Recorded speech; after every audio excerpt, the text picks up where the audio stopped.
Working from home has many challenges, and now people have to rely on their own devices to access resources back at work.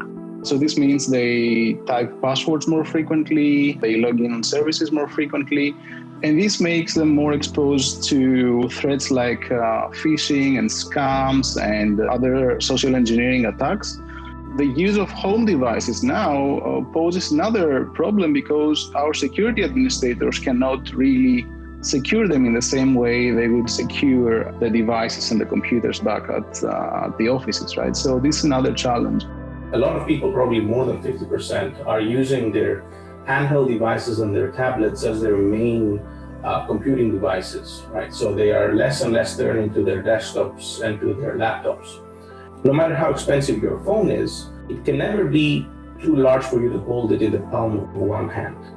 When you're looking at a website, there's not all that much space really to render this site and to show it to you.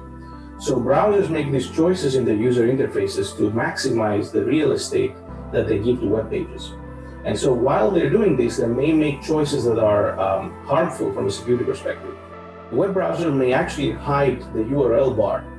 The problem with this is that attackers can actually detect that. And so you could actually have a fake redirection to another website that says this is facebook.com and asks you to log in. But in fact, this is still that site, which has now drawn a fake URL bar that looks like it says facebook.com and is just taking advantage of the fact that your browser is hiding its own real URL bar. People are certainly aware of malware and spyware and things like that. But sometimes people don't think so much about when they download and install apps. Most people, don't think about it at all.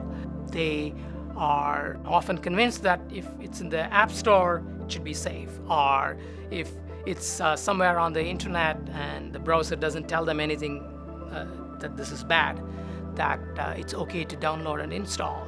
This is, I think, one of the biggest sources of problems.